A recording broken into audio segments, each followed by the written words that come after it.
সাধারণত একটা দেশ আরেকটা দেশের অভ্যন্তরীণ ব্যাপারে খুব একটা মুখ খোলে না, কিন্তু রাশিয়া সম্প্রতি বাংলাদেশকে নিয়ে এমন একটা মন্তব্য করেছে যা নিয়ে পুরো দক্ষিণ এশিয়ায় রীতিমতো আলোড়ন তৈরি হয়েছে। কি সেই মন্তব্য, আর কেনই বা সেটা এত গুরুত্বপূর্ণ? চলুন আজকের এই আলোচনায় সেটা একটু খতিয়ে দেখি।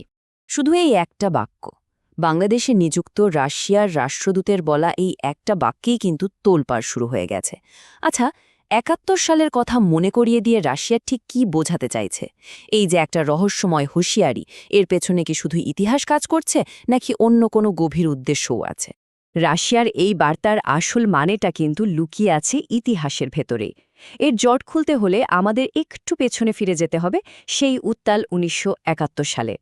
দেখুন, ১৯৭১ সালে বাংলাদেশের জন্মের সময় ভারত আর তৎকালীন সোভিয়েত ইউনিয়ন দুজনেরই ভূমিকা ছিল অসম্ভব গুরুত্বপূর্ণ। একদিকে ভারত সরাসরি মুক্তিযুদ্ধে সমর্থন দিয়েছে, আর অন্যদিকে সোভিয়েত ইউনিয়ন কিন্তু আমেরিকার মতো বিশ্বশক্তিকে তখন দূরে রাখতে পেরেছিল। এই দুই শক্তির সম্মিলিত চেষ্টাই বাংলাদেশের স্বাধীনতাকে বাস্তবে সম্ভব করে তুলেছিল। আর এই যে একটা ঐতিহাসিক বন্ধন, ঠিক এই কারণে রাশিয়া হয়তো মনে করে বাংলাদেশের অভ্যন্তরীণ বিষয়ে কথা বলার একটা অধিকার তাদের আছে। তাদের চোখে এই মন্তব্য কোনো হস্তক্ষেপ নয়, বরং এক পুরনো বন্ধুর প্রতি দায়িত্ববোধের একটা প্রকাশমাত্র। কিন্তু ব্যাপারটা কি শুধুই ইতিহাসের প্রতি সম্মান জানানো? না, রাশিয়ার এই হুঁশিয়ারির আসল কারণটা আসলে লুকিয়ে আছে বাংলাদেশের বর্তমানের কিছু উদ্বেগজনক ঘটনার মধ্যে।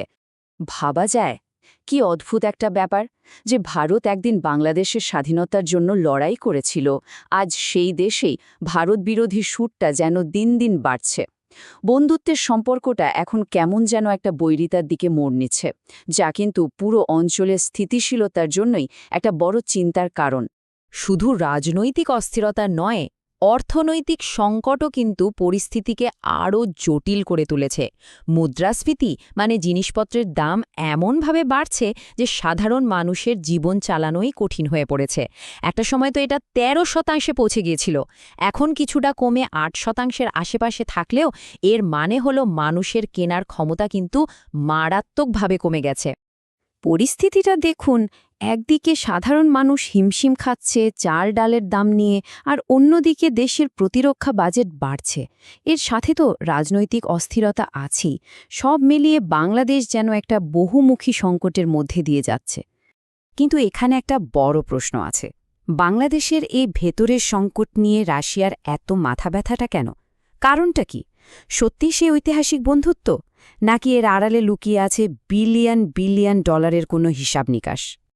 ইতিহাসের এই গল্পটা তো আমরা শুনলাম, কিন্তু এই আবরণের আড়ালে যদি তাকানো যায়, তাহলে কিন্তু একটা নতুন সত্য সামনে আসে।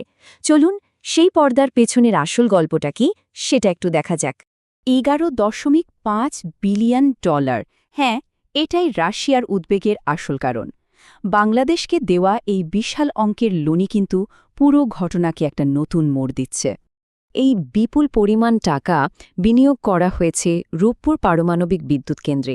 এটা শুধু বাংলাদেশের জ্বালানি নিরাপত্তার জন্য একটা বড় স্বপ্ন নয়, রাশিয়ার জন্য এটা ভূ-রাজনৈতিক এবং অর্থনৈতিকভাবে বিশাল একটা বিনিয়োগ।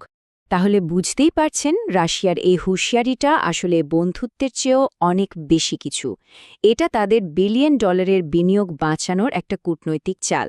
তারা ভয় পাচ্ছে যে বাংলাদেশের এই রাজনৈতিক আর অর্থনৈতিক ঝামেলায় তাদের এত বড় একটা প্রজেক্ট না আবার ডুবে যায়, আর সেটা হইলে তাদের জন্য হবে বিরাট একটা অর্থনৈতিক ধাক্কা। তো একদিকে ইতিহাসের টান আর অন্যদিকে বর্তমানের চাপ, এই দুয়ের মাঝে বাংলাদেশ এখন একটা খুব গুরুত্বপূর্ণ জায়গায় দাঁড়িয়ে।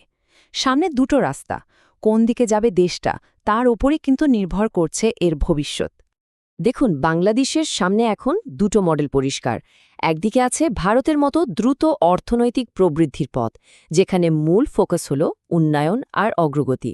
আর অন্যদিকে আছে পাকিস্তানের মতো অর্থনৈতিক অস্থিরতা, ঋণের বোঝা আর অনিশ্চয়তায় ভরা একটা ভবিষ্যৎ। সিদ্ধান্তটা কঠিন, কিন্তু নিতেই হবে। আর সবচেয়ে বড় পরিহাসটা কি জানেন? যে ভারতের বিরুদ্ধে এত রাজনৈতিক বিদ্বেষ ছড়াচ্ছে, অর্থনৈতিকভাবে হয়তো সেই ভারতের ওপরেই নির্ভর করতে হবে জিনিসপত্রের দাম নিয়ন্ত্রণে রাখতে। চালের মতো জরুরি পণ্য আমদানির জন্য হয়তো সেই ভারতের কাছেই যেতে হবে বাংলাদেশকে। শেষ পর্যন্ত বাংলাদেশের জন্য কোন ডাকটা বেশি জোরালো হবে? ৭১ সালের সেই বন্ধুত্বের প্রতিধ্বনি, নাকি আজকের এই ভূরাজনৈতিক আর অর্থনৈতিক চাপের গর্জন? এই একটা প্রশ্নের উত্তরের মধ্যেই কিন্তু লুকিয়ে আছে একটা গোটা দেশের ভবিষ্যৎ।